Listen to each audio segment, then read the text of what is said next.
Students, now we come to the exercise second C, in which we will learn about the inverse operation. What is inverse? Inverse means opposite. Whatever sentence is given to you, whatever equation is given to you, we have to perform the equation, or we have to write an equation which is opposite to that. Now, for example, we will do 2 plus 3 is equal to 5. Okay, so this is an addition equation given to you. So the equation that now we have to write will be of subtraction, because opposite of addition is subtraction. Okay, so let's write two subtraction sentences which we have taken from this sentence. How to do that? Girls, one thing I want to tell you, that whenever these signs, this plus sign is of 3, sign is always on the left hand side. Here we do not have any sign, that means it is the positive sign only. So plus, it is plus only. Okay, this is also with plus and this also is with plus. Whenever there is no sign, that means it is a positive sign. Correct? Okay, so let's do the subtraction sentences from, we have to make subtraction sentences from this addition sentence. 2 plus 3 is equal to 5. For that, what you will do is, you will take one number, suppose let's take this 3 on the other side of equal to. Okay, whenever a number goes on the other side of equal to, its sign changes. Its sign becomes opposite. Here it is plus 3. When we will take it on this side, it will become minus 3. So we will write 5. Whatever is here after equal to, write that number. 5, and then take one of the number on the other side. This is plus 3, it will become minus 3. Is equal to, what is left here? 3 has gone on this side. What is left here? 2. So we have written 2. Okay, let's check it. 5 minus 3 gives you 2, and the answer also we have got 2. So that means this is a correct statement. And this is the inverse of this. It is subtraction statement and this was addition statement. Let's make another subtraction statement. How will we do that? Now we will take this number on this side. Okay, let's take it. So write 5 first. What is after equal to, write that first. And you take this 2 on the opposite side. When we take this on the opposite side, it will become minus 2. Right? And is equal to, what is left here on this side? Now 3 is left here. 3. Let's check whether it is correct or not. 5 minus 2 gives you 3, and the answer also we are getting 3. So that means this is a correct statement. Right? This is how we make the inverse statement from the given statement. Let's do one subtraction now. Subtraction statement given to you is 4 minus 3 is equal to 1. And we have to make one inverse statement of it. Inverse will be obviously addition, because this is a minus 1. So we have to make one addition. What you will do is, you will write the number after equal to. What is given after equal to? 1. Okay, so we will write 1 here. Now let's take 3 on the other side. This is minus now, so we have to take this minus on the other side. Let's take minus on the other side so that we can have the opposite statement. This is minus, so it will become plus. 1 plus 3 is equal to, what is left here? 4. Got it? So let's check it. 1 plus 3 gives you 4, and the answer also we are getting 4. So that means this is a correct statement. So we have made one inverse statement from the given statement. Right? Is that clear? Now you will say, ma'am, can we take this 4 also on the other side? But what will happen? This is plus, and when we take it on the other side, it will become minus. So there will be a minus statement only. We do not want the same operation. We want the inverse operation. So we have done it only with taking by this negative number on the other side. We have made a addition statement here. Clear? Let's do the exercise. It will be more clear. We come to the first question and we will do the first part. It says that for each addition sentence is given to you. We have to write 2 subtraction sentences for that. 8 plus 17 is equal to 25.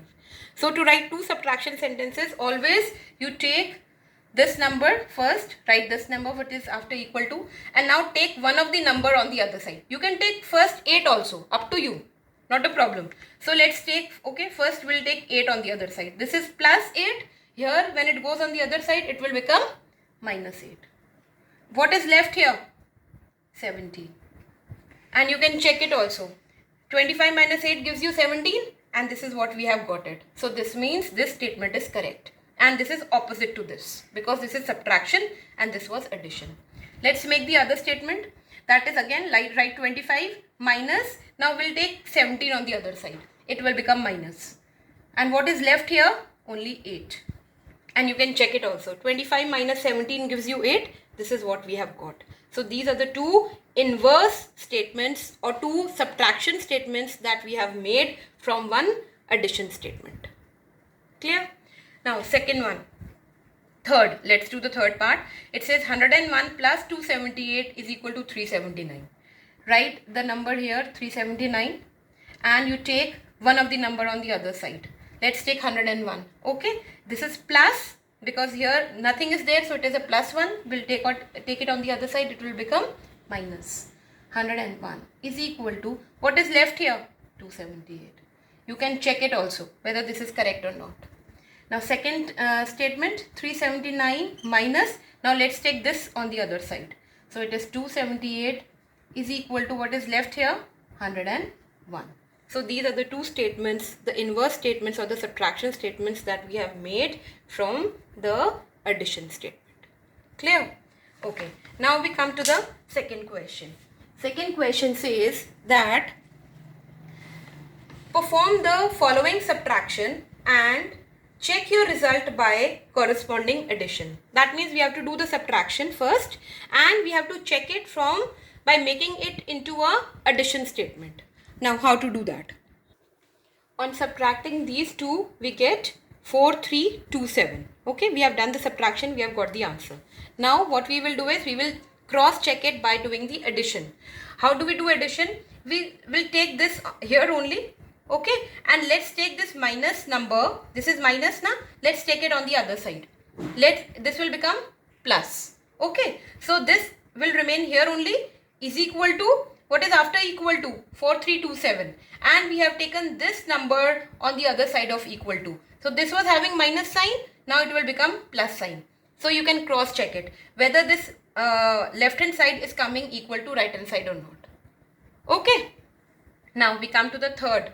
Third is also same, third part. It's given 3030301 minus 676767. And after subtraction we have got 2353534. Right? We have done the normal subtraction. Now how to cross check it? Let's take this number, this minus number on the other side of equal to. So what is left here? 3030301 is equal to, what is after equal to? This 2353534, and we have taken this on the other side, we have added to it. You can write this also first or this also first. It doesn't make any difference. Okay, and you can cross check that this total is coming to this. This left hand side is coming to right hand side. Okay. Now girls, we come to the third question. It says that Sheila bought a Hindi novel from the library which had 378 pages. So novel had how many pages? 378. On the first 2 days, Sheila read 152 pages. And on the third day, she read 79 pages. So how many total pages she read? We have to add these two. So we will get 231 pages. Right? So how many pages are unread? Unread means which have not been read by Sheila. So unread pages will be the total pages minus the pages she has already read. Minus 231 will give you 147 pages. Clear? Now we come to the fourth question, MCQ. Here they are saying find the difference between the largest number of 5 digit and the smallest number of 6 digit. Now girls, they have written in such a way to confuse you. Now they are saying find the difference between, we have to write the smallest number of 6 digit first because it is having 6 digit. 6 digit number, whether it is smallest 6 digit number, it will always be bigger than the 5 digit number, isn't it? Whether it is smallest or biggest, it doesn't make a difference. But it is a 6 digit number, so it will come on the top. The smallest 6 digit number is 1 with 5 zeros. This is the smallest 6 digit number. And the largest 5 digit number will be 99999, having 5 nines. Right? So we have to find the difference between them, the minus, and we will get 0, 0, 0, 0, 1. So that is 1 only. Right? Okay. So girls, with this we come to an end of this second C exercise. Right? Now I'll be taking the properties of multiplication. Right? So those properties you will write before starting second D. Second D I'm not taking right now. I will teach you the properties of multiplication. Just understand them. Now girls, the properties of multiplication are: number 1, the closure property. Closure property means that if A is a whole number, B is a whole number, then on their multiplication we get a whole number. Let's see whether it is true for multiplication or not. Okay, so let's take any whole number. Let's say 8 and B is equal to 3. 8 3s are 24. 24 is again a whole number. That means it is coming in the same set of the whole numbers. Right? Suppose we take 0. 0 is also a whole number. 8 multiplied by 0 will give you 0. 0 is also a whole number. Okay. So whatever answer we are getting on multiplication of two whole numbers, that is also a whole number only. That also belongs to the set of these numbers. So that means this closure property holds true for multiplication. Second, commutative property. What is commutative property? Where we change the position of the numbers. So A into B should be equal to B into C if this property is true for multiplication. Let's see. Let's take A is equal to 2, B is equal to 5. So A into B will give you 2 into 5. And here we have changed the positions on the right hand side. 5 into 2. Do we get the same answer? 2 5s are 10. 5 2s are 10. So that means yes, this property holds true for multiplication. That means if we change the position of the numbers from one side to the other side, the result remains same in multiplication. Okay. Now we come to the associative property. What we were doing in associative property? We were changing the position of the brackets. Okay. So let's take the three whole numbers A, B and C, and we put first these two into the brackets. A multiplied by B into C should be equal to A into B into C. Now B into C we have put into the bracket. Everything we are taking now multiplication because these are the properties of multiplication. Let's see. Let's take A is equal to 2, B is equal to 3 and C is equal to 4.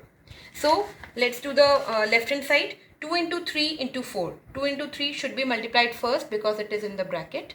So it gives you 6. 6 into 4 gives you 24. Let's come on the right hand side. 2 into 3 into 4. Now this 3 into 4 is getting multiplied first. This gives you 12. 2 into 12 again gives you 24.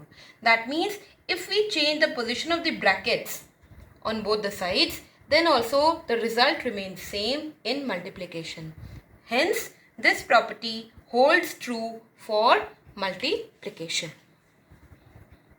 Now girls, we come on the fourth property, that is a property of 1. In addition and subtraction, we have done the property of 0. But in multiplication, it becomes the property of 1. What does that say? That if any whole number is multiplied by 1, it gives the same whole number. What was happening in addition and subtraction? When we were adding or subtracting 0 from any whole number, we were getting the same whole number. But here it changes to, from 0, it changes to 1. Here it is a property of 1 and not the property of 0.